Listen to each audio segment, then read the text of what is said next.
Hello again.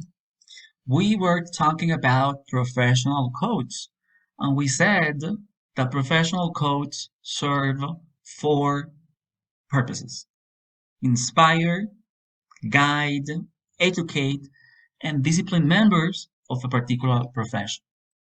It is also important to notice that some people have criticized codes of ethics or codes of conduct or ethical codes.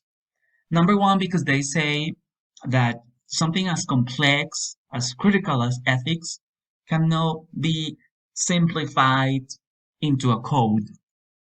Number two, some people also have criticized ethical codes, saying that sometimes there is like a difference between macro ethics, the ethics that is applied for all our lives, all situations, all contexts, and a micro ethics that is particular, that is restricted.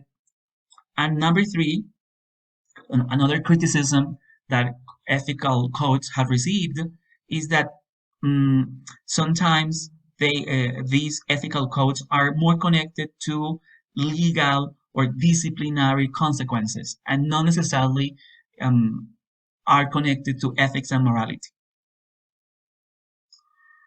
Anyway, professional codes have been used and are still used, are important, particularly because they can help us understand or differentiate three aspects of professional codes: codes of ethics, number one; number two, codes of conduct; and number three, codes of practice. Well, what is the difference? Codes of ethics are aspirational. We aspire to be like that, to behave like that. Normally, they establish horizons, values that we try to follow. Codes of conduct, on the other hand, are more behavioral. It's about what we are supposed to do, how we are supposed to act. And codes of practice are more connected to um, operations, to procedures. It's more about the activities, the tasks that we are expected to do. Codes of ethics, aspirational values; codes of conduct, behavior, attitude; and codes of practice, operations, procedures, tasks. Some strengths and some weaknesses. Well, of professional codes. Number one, they inspire the members to behave ethically. They guide the members to know how to make ethical choices. They educate the members about professional obligations. They discipline those members who don't follow the rules. They sensitize, they make people sensible about ethical issues, and they inform the public about what to expect from those professionals. On the other hand, some weaknesses, well, sometimes directives in professional codes are very general, very vague. Sometimes directives can be contradictory. They can generate conflict. Sometimes directives or guidelines are not complete, are not exhaustive. Mm. Sometimes these codes don't have teeth. In other words, they are not very operational, they're not very applicable, they're not very effective. Sometimes directives or professional codes can be inconsistent, and they don't really make a distinction between the macro ethics and the micro ethics. Now, something connected to professional ethics is professional responsibility, and more specifically, employee loyalty. What is employee loyalty? It's supposed to be a special obligation that you, as an employee, have with the employer, with the company that hires you, with the university, the school, the factory that is giving you a job and is paying you. However, there are some situations, some circumstances where that special obligation has to be analyzed, and that is called blowing the whistle. Critical situations that can affect you as an employee, but more importantly, can harm, can cause difficulties to other people, to customers, to society in general.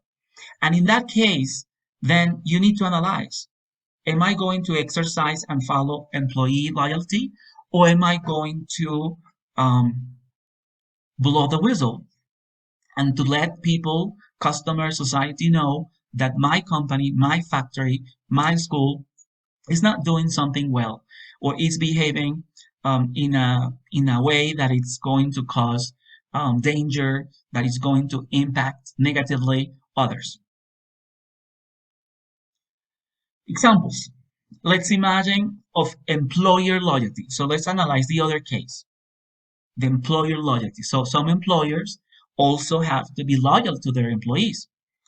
Examples of this: an employer an employer continues paying an employee even though the employee has chronic illness and he or she has not been working, or has not been able to work. So the employer, the company, the factory, the school continues paying that employee because he or she has been a member of the organization for a particular amount of time, or because he or she has done his or her job properly. Another example of employer loyalty, that is the other way around. No, as an employee, I am supposed to have a special obligation to my employer, but it also works is vice versa. The employer, the company, the school, the factory also has a special obligation with its employees. The second example is, imagine that in a factory, in a plant, there is a wildfire that destroys it, but the employee and the employer, the company, continues paying and continues providing benefits, even though the plant is not operational and is being rebuilt.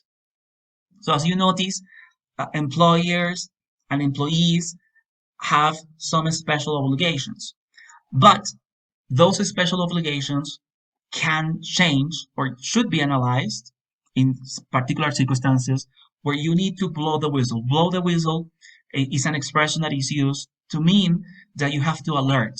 You have to say that something is not being done properly. You have to share information from your company, from your factory, from your school, etc., to show that that company, that school, that university is behaving dangerously or is doing things in unethical things.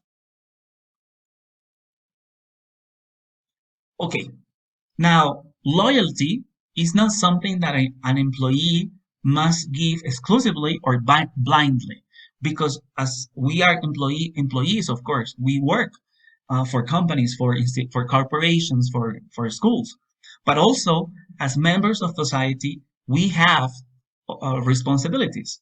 We have ethical responsibilities, duties. Like, for example, when we analyze things in terms of safety, privacy, health, security, etc., etc. So this concept of loyalty has to be analyzed from an ethical perspective. What exactly is whistleblowing or blowing the whistle? This is a very interesting information and definition that Boatwright in 2000 provides. And basically, as you can see, is releasing, sharing non-public information as a moral protest. And the idea is to share that information through channels of communication that are going to allow a specific audience to know about illegal or immoral behaviors, attitudes, actions that go against the public interest. Here again, we have two interesting cartoons. On the one hand, you have on the right, you have a boss talking to the employee, and notice what he says.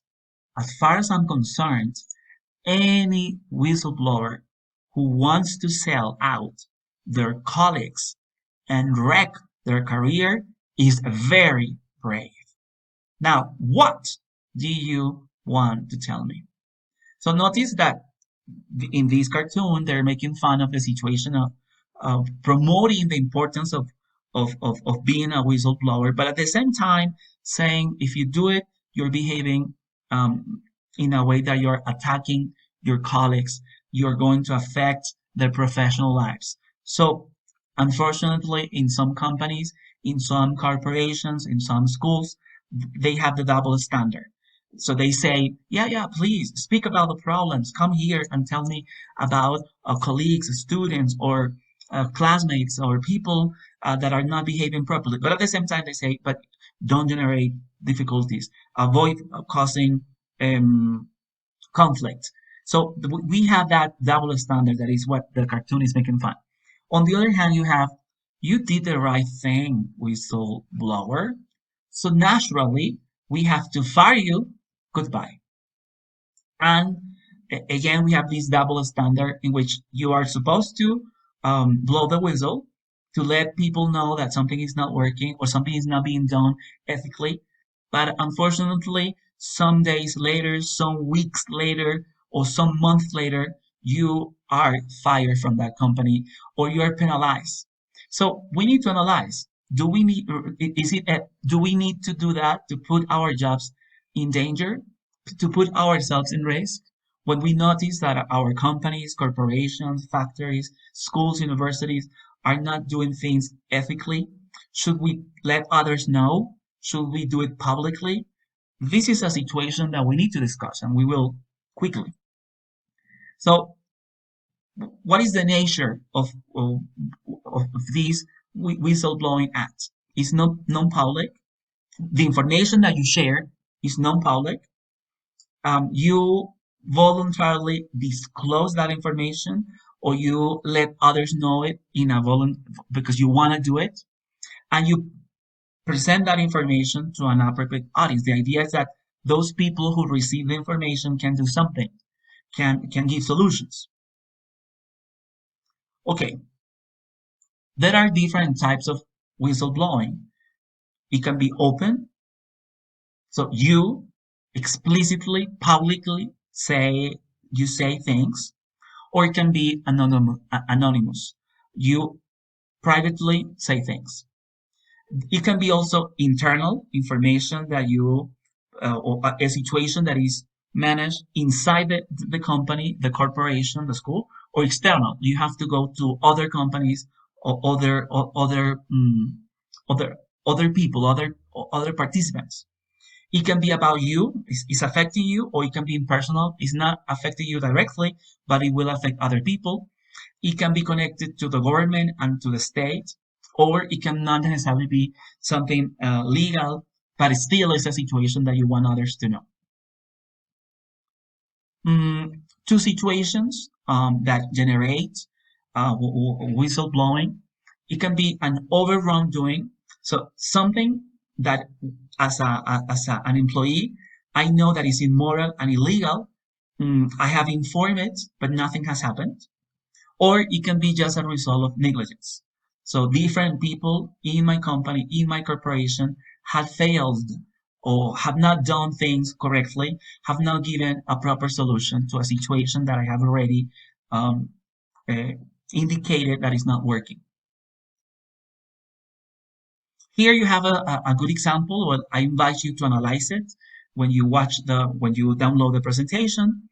It's about Colin Rowley, an FBI employee. So because of time, I will just invite you to come here and to reflect about it, or go to the chapter and read about it.